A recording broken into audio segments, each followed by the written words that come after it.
इसमें तो एक बहुत बड़ा मैसेज ये है कि मतलब आपके पेरेंट्स जो थे वो कैसे इस चीज़ पे मतलब इस चीज़ को लेते थे, क्योंकि आजकल के पेरेंट्स तो एकदम नहीं इस चीज़ को समझते। उनको तो मतलब ये है कि नंबर आया तो बच्चा अच्छा है, नहीं आ रहा तो बच्चा खराब है।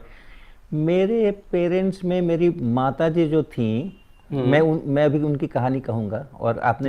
आपने जो पूछा ना कि कैसे पलटी खाई, हाँ। तो वो कहानी माता जी से जुड़ी हुई है मेरी। अच्छा। तो वो मैं अभी बताऊंगा। लेकिन मेरी माता जी बिल्कुल ही पढ़ी लिखी नहीं थी। अच्छा। मेरे मेरे पिताजी ने तो पढ़ लिया था अपने से, हाँ। लेकिन माता जी को केवल अक्षर ज्ञान था, और हाँ। इसलिए वो अपनी धार्मिक किताबें पढ़ लिया करती थी। उससे ज़्यादा उनकी पढ़ाई नहीं थी। ठीक है, अच्छा। लिखती नहीं थी वो, लिख नहीं सकती थी। अच्छा। तो माता जी वैसी थी। पिताजी तो मेरे बहुत विद्वान थे खैर। और मेरे बड़े भैया हैं गणित के, देवी प्रसाद वर्मा जी, वो मुझसे बिल्कुल उलट थे। उन्होंने अपने स्कूल के ज़माने के अंदर में हमेशा हर क्लास के हर इम्तहान के अंदर में फर्स्ट लाया। अच्छा। तो मैं जब खराब स्कोर करके घर आता था ना, जब रिजल्ट कार्ड ले करके उसमें लाल लाल निशान बने होते थे कि इस सब्जेक्ट में फेल, उस सब्जेक्ट में फेल, उसमें 30 नंबर, उसमें 20 नंबर। तो पिताजी और हमारे बड़े भैया दुखी दुखी तो बहुत होते थे, लेकिन गुस्सा नहीं करते थे। वो हमें बहुत काउंसलिंग करते थे कि तुम में बहुत प्रतिभा है, तुम्हारे बड़े भाई जैसे हैं वैसे ही तुम भी हो, है ना, तो दोनों एक ही तरह के हो, तुम पढ़ा करो। मतलब हमें बहुत समझाया करते थे, पढ़ा करो पढ़ा करो पढ़ा करो। तो हम वो सुन लिया करते थे, वो भाषण जितनी देर चले, 15 मिनट 20 मिनट इंतज़ार करते थे कि कब ख़त्म हो, कब हम यहाँ से जाए। तो ऐसे ही चलता था। लेकिन बाद में हुआ क्या कि जब मैं 10th में पहुंचा, तब तक ऐसी स्टोरी चलती थी। अच्छा, ऐसा नहीं था, स्कूल के अंदर रेपुटेशन मेरी हाई थी। अच्छा। स्कूल में इतने खराब नंबर लाने के बाद, मतलब आज की तारीख में लोग कल्पना नहीं कर सकते कि स्कूल में इतने खराब नंबर लाने के बाद 10 में से 3 सब्जेक्ट में 30% भी नहीं आ रहे हैं, 30% से भी कम आ रहे हैं, उसमें रेड लाइन नीचे खींची जा रही है कि इन सब्जेक्ट्स में ये बच्चा फेल है। और वैसी हालत के अंदर में स्कूल के सभी शिक्षक ये मानते थे कि ये बहुत तेज लड़का है। मतलब आप काफी शार्प थे, स्कोरिंग नहीं थे, शार्प बहुत थे आप।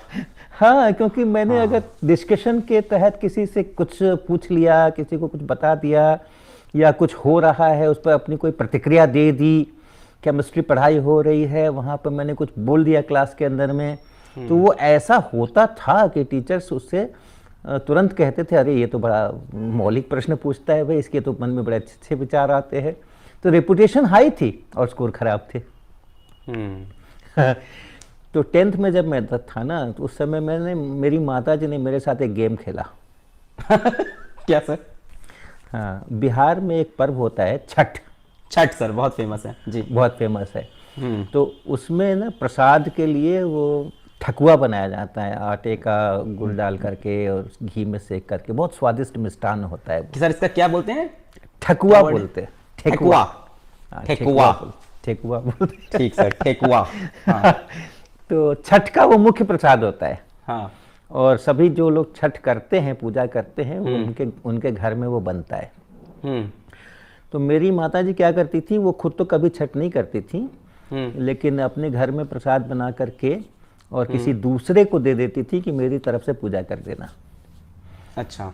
तो उस साल उन्होंने ठकुए बनाए ज़्यादा है, और कुछ एक शीशे के बड़े बर्तन के अंदर में वो ठकुए, ताकि बाहर से दिखाई दे, वो उन्होंने और करके और अपने कमरे में एक अलमारी में रख दिए। अलमारी मतलब खुली अलमारी, वो दीवार में जो स्लैब बनी रहती है, दरवाज़ा नहीं होता, ताकि वो बाहर से दिखाई देता रहे। और मुझसे उन्होंने डील किया कि अगर तुम अपनी किताब और कॉपी लेकर के और कलम लेकर के इस कमरे में, मेरे कमरे में, मेरे सामने में 1 घंटे बैठोगे तो 2 ठकुए तुम्हें मिल जाएंगे। तो मैंने कहा ये तो बड़ा अच्छा है।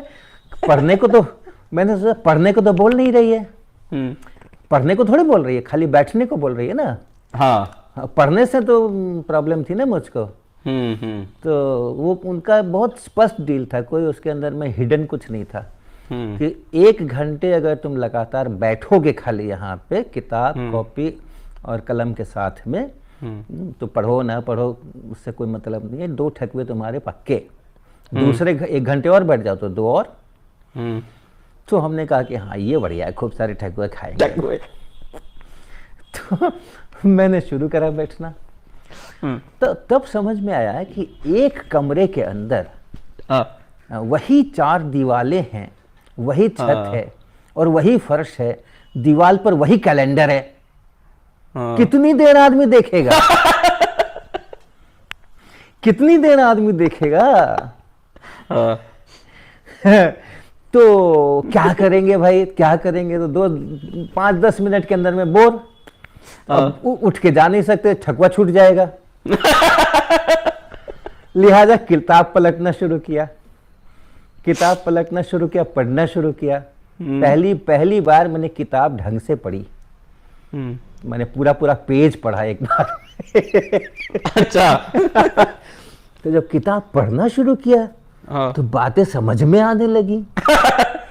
तो लगा कि ये तो खराब चीज नहीं है, किया जा सकता है। तो महीने भर वो ठकुए चले, ढेर सारे बनाए थे उन्होंने। और महीने भर के बाद मेरी परीक्षा हुई, किसी सब्जेक्ट में फेल नहीं हुआ, खूब अच्छे सारे ढेर सारे नंबर आ गए और वहां से पूरी गाड़ी पलट गई। सर ठकुए ने बदल दिया आपको। हाँ जी।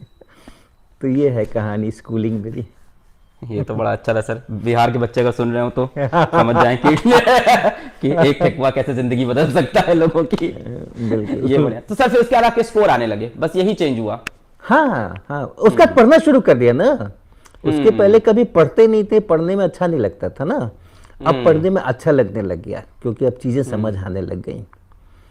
तो फिर उसके बाद फिर 11-12 के समय में तो स्कूल बदल गया, पटना साइंस कॉलेज में एडमिशन हुआ। हाई स्कूल में अच्छे नंबर आ गए बोर्ड के अंदर में, तो साइंस कॉलेज में एडमिशन हो गया। फिर वहाँ पर तो खैर बिल्कुल अलग ही वातावरण था।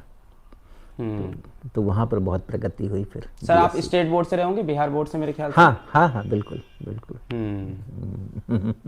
मतलब कोई रिस्ट्रिक्शन नहीं है, मतलब लोगों को मैंने देखा है कि बच्चे, मतलब सर हम लोग देख रहे हैं तो आजकल बच्चे ऐसा फील करते हैं कि हम स्टेट बोर्ड में हैं, हम सीबीएसई में नहीं है। मतलब इसका कोई डिफरेंस है नहीं, मतलब ओवरऑल लॉन्ग टर्म में? नहीं, कोई डिफरेंस नहीं है, कोई डिफरेंस नहीं है। सर